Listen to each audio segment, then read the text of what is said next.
राधे राधे दोस्तों, जय श्री श्याम। आज के वीडियो में आप सबके साथ शेयर कर रही हूँ सोमवती अमावस्या साल 2025 में कब पड़ेगी।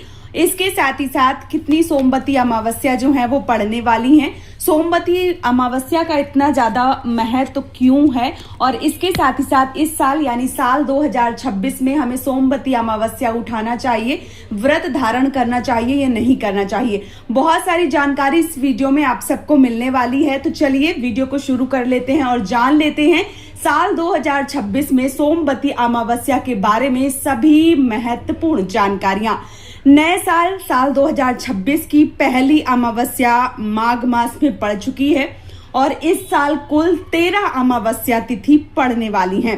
इन अमावस्या में मौनी अमावस्या और सोमवती अमावस्या सबसे ज्यादा खास मानी जाती हैं। मौनी अमावस्या माघ मास में पड़ती हैं। इस दिन स्नान का, दान का, पितरों का तर्पण करना, श्राद्ध करना सबसे ज्यादा लाभकारी माना जाता है। कई बार अमावस्या 2 दिन हो जाती है। ऐसे में एक दिन स्नान के लिए और दूसरा जो दिन होता है वो दान के लिए सर्वश्रेष्ठ माना जाता है। तर्पण यदि आप कर सकते हैं, व्रत रख सकते हैं तो ये सबसे ज्यादा उत्तम बताया गया है। अमावस्या की रात चंद्रमा लुप्त हो जाते हैं और कृष्ण पक्ष की समाप्ति हो जाती है। पूर्णिमा तिथि को चंद्रमा 16 कलाओं से परिपूर्ण होती है और फिर कृष्ण पक्ष की प्रतिपदा तिथि के साथ धीरे धीरे चंद्रमा की कलाएं घटने लगती हैं और अमावस्या लुप्त हो जाती है। इसके बाद शुक्ल पक्ष आरंभ हो जाता है। एक बार फिर चंद्रमा का आकार बढ़ना प्रारंभ हो जाता है। इसी के कारण अमावस्या को काली रात के नाम से भी जाना जाता है। साल 2026 में अमावस्या तिथि जो है वो कब पड़ेगी और इसके साथ ही साथ सोमवती अमावस्या कब पड़ेगी, चलिए जान लेते हैं। सबसे पहले बात करूंगी सोमवती अमावस्या की। तो साल 2026 में 2 सोमवती अमावस्या पड़ रही हैं। कब कब पड़ रही हैं? तो पहली सोमवती अमावस्या जो है वो 15 जून को पड़ेगी और दूसरी 9 नवंबर को पड़ने जा रही है। साल 2026 में सोमवती अमावस्या 2 पड़ रही हैं। मात्र 2 अमावस्या जो है वो आप सोमवती अमावस्या रख सकते हैं, व्रत रख सकते हैं, क्योंकि ये सोमवार को जब अमावस्या पड़ती है तो इसका जो नाम होता है, इसका जो महत्व होता है वो बहुत ज्यादा बढ़ जाता है और इसी कारण 2 अमावस्या साल 2026 में पड़ने जा रही हैं। इसके साथ ही साथ 2 बार जो शनिश्चरी अमावस्या है वो भी पड़ेंगी। तो जो पहली शनिश्चरी अमावस्या है वो 16 मई को और दूसरी 10 अक्टूबर को पड़ने जा रही है। इस दिन शनिदेव के विशेष रूप से पूजन करने का विधान बताया गया है और शनिदेव की कृपा प्राप्त करने के लिए आप इस दिन पूजा पाठ व्रत कर सकते हैं।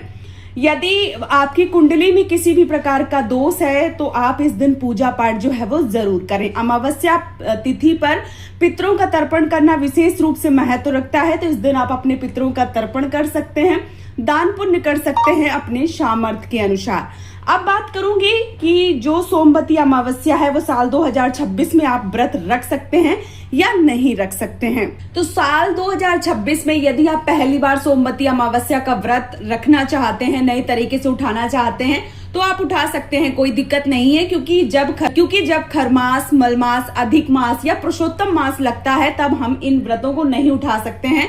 लेकिन इस वर्ष यानी साल 2026 में किसी भी प्रकार का कोई भी खरमास, मलमास, अधिक मास या पुरुषोत्तम मास नहीं है, तो आप सोमवती अमावस्या का जो व्रत है वो उठा सकते हैं। साल में केवल 2 ही अमावस्या हैं, सोमवती अमावस्या, तो आप दोनों अमावस्या का जो व्रत है वो कर सकते हैं।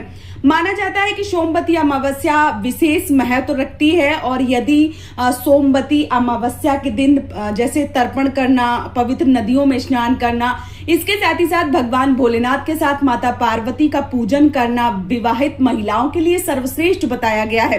क्योंकि यदि महिलाएं इस दिन व्रत करती हैं तो उनके सौभाग्य में अखंडता आती है, यानी उनका जो सौभाग्य है वो अखंड सौभाग्य होता है, पति की लंबी आयु होती है। और इस दिन पीपल के वृक्ष की पूजा की जाती है। पीपल के वृक्ष के 108 फेरी परिक्रमा लगाने का इस दिन विधान बताया गया है। बहुत सारी ऐसी माताएं जो पीपल का वृक्ष जिनके पास नहीं है या दूर है या प्रदेश में रह रही हैं, ऐसी माताएं बहनें अपने घर में तुलसी वृक्ष की भी पूजन करके संपूर्ण फलों की प्राप्ति कर सकती हैं। और क्योंकि जो तुलसी का वृक्ष होता है वो सबके घर में बहुत ही आसानी से मिल जाता है, तो इस दिन आप सोमवती अमावस्या वाले दिन आप तुलसी माता का विधिवत रूप से पूजन अर्चन कर सकती हैं। किस प्रकार से पूजन करना चाहिए उसके लिए भी मैंने वीडियो जो है वो अपने चैनल पे अपलोड कर दी है। यदि आपने नहीं देखी है तो उस वीडियो को देख के आप संपूर्ण जानकारी जो है वो भी प्राप्त कर सकते हैं। माना जाता है कि विवाहित स्त्रियां अपने पति की दीर्घायु की कामना को लेकर परिवार की सुख समृद्धि के लिए सोमवती अमावस्या का व्रत करती हैं।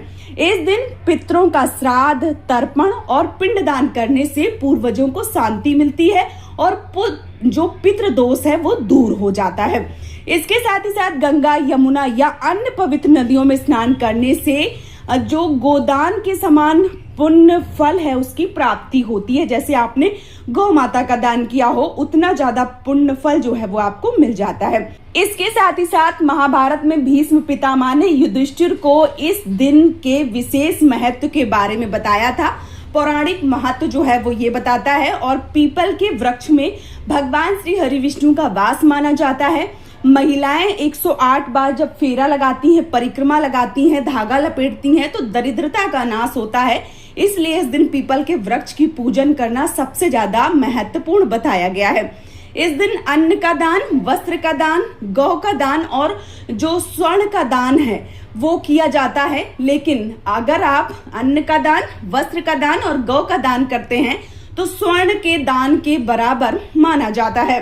सोमवती अमावस्या पर भगवान शिव और माता पार्वती की पूजा के लिए सबसे ज्यादा समर्पित होते हैं, जिससे घर में शांति, समृद्धि आती है। तो इस दिन आपको पूजा पाठ, तर्पण भगवान भोलेनाथ के साथ माता पार्वती का पूजन जरूर करना चाहिए।